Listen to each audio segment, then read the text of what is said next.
I don't usually comment on current events. Try to stay out of newsy stuff. I do find myself getting pulled back into the news more often than I would like, but it's sort of something where I try to monitor my apprehension of it, and so that I don't take it in a way that that I become a news hound or a news whore. Um, and just because I think it is easy to just become obsessed with what's happening now, and you easily lose sight of the essential transience of what's happening now. So this story is probably 3 or 4 months from now is probably not going to be on anybody's mind, but right now it at this very moment it's really a striking story to me, and I wanted to comment on it, and I wanted to dissect it a little. And the story is that in San Francisco, of all places, uh, three school board members have been recalled. They haven't just been voted out and voted back in, and have someone else voted back in. They've been recalled, meaning the people have decided. I guess you have to have a certain number of votes in order to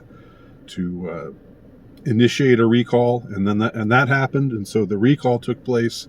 People went to the polls a couple of days ago, and these three members were booted, and they were booted by huge margins amongst those who voted.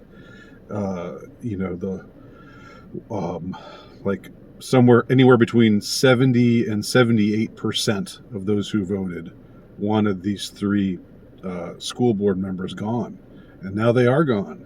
And this was in San Francisco, you know, the most left wing enclave uh, anywhere, you would think, or at least one of the most.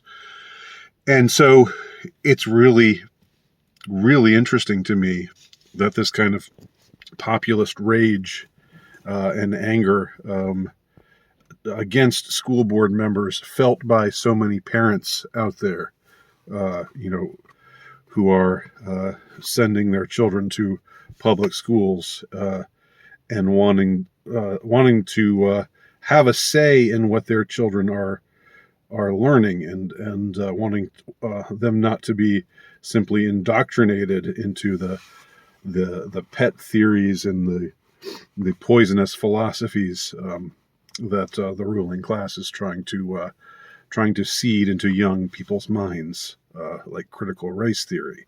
Now, I don't know if in San Francisco, if people there care that much about critical race theory, but I do know that, at least from what I can gather, once I heard about the story, I was like, whoa, I got to look into this. So I did. And from what I can gather, there were a few things that led to this situation getting to where it got. These three school board members were supposedly, extremely agendized. They were they were very. I guess the entire school board of San Francisco was very adamant about making this closing the schools for a long, long time, and making remote learning be the thing, even after other schools, neighboring schools, school systems in California had their students, go back to classes again. In San Francisco, they kept the schools closed, and that was irking a lot of parents, because parents know that distance learning is balls. It sucks. It doesn't work. Uh, I mean, it might be, frankly, if I'm a kid and I get to and I get to distance learn for a little while, it might be kind of a sweet deal for me. Other than, I mean, having to like having these stay-at-home orders and all the other attendant things involved with the lockdown that were not sweet at all, that were quite appalling.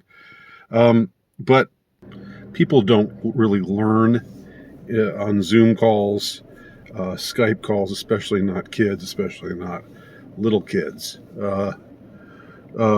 So anyway, parents were tired of that, of the school board dragging their feet on reopening schools, because the unions, the teachers unions, have so much power, and the teachers unions are like, "Ugh, we don't want to go back to school because we might get this deadly virus that's so deadly that it kills 0.02% of everyone who gets it, or something like that.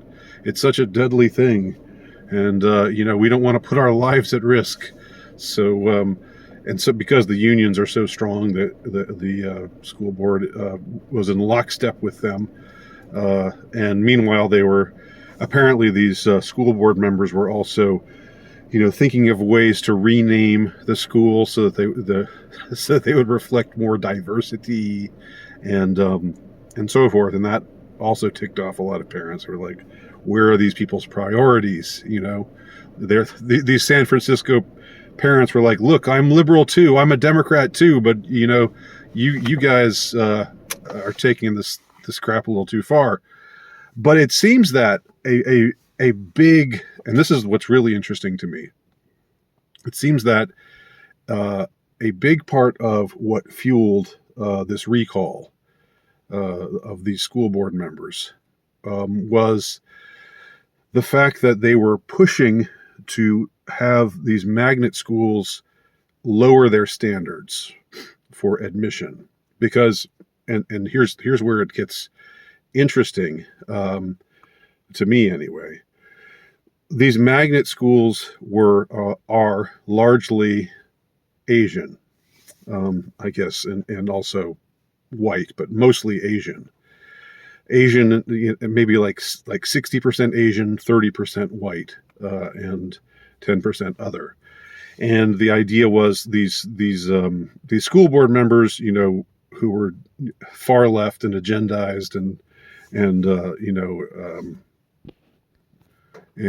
anti-white, and by extension, interestingly, anti-Asian, in some ways, because in a situation like this, it's primarily the Asians with a minority of the whites who want these schools to keep up their standards, not because they want to keep the brown kids and black kids out, but not necessarily that. I mean, maybe some of them do, but I think it's more because they want these schools to have higher standards, so that they can be better, so that their kids can be taught better.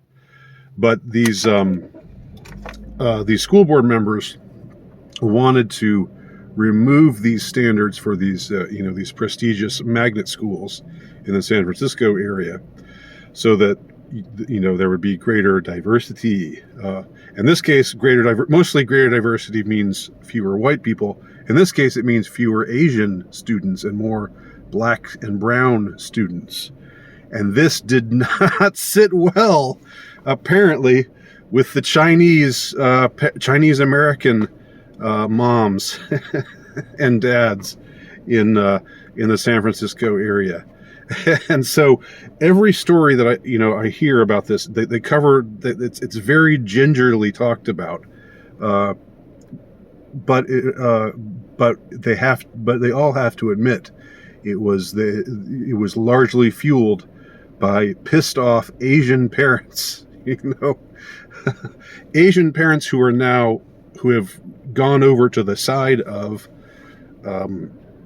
being against these school boards. We've seen anger at school boards, and across the country in various places, and the arrogance of many of these people who seem to predominate in these school board positions, and their whole attitude of look, you parents, you don't belong here. Just send us your kids, let us indoctrinate them, and you just stay out of the way, you ignorant yahoos.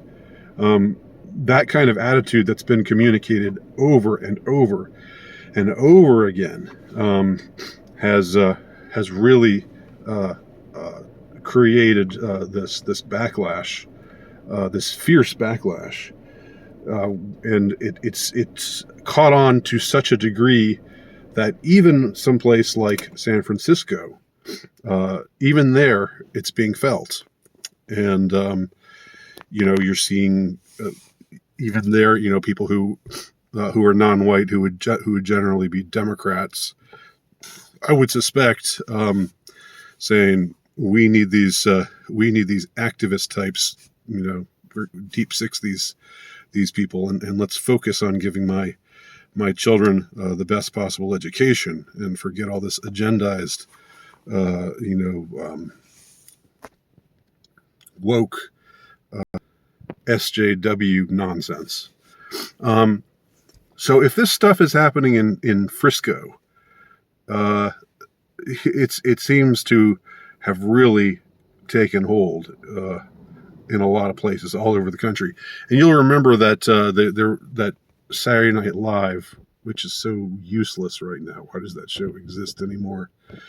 You'll recall that they did a comedy skit a couple of months ago, where it was all about showing parents to be stupid, ignorant, loudmouthed people who are dominating these school board meetings, and that the school board is just sitting there looking at them patiently, trying to be reasonable, but the parents are just showing themselves to be, again, ignorant yahoos. This is the attitude that the ruling class has towards these parents, these public school parents. Now, you can say, and I understand, the whole idea of that public education is indoctrination, and get your kids out of public school. That I get that, and some of y'all are probably going to say something along those lines. But that's a different issue entirely. I mean, we can put that matter to the side and just look at how this populist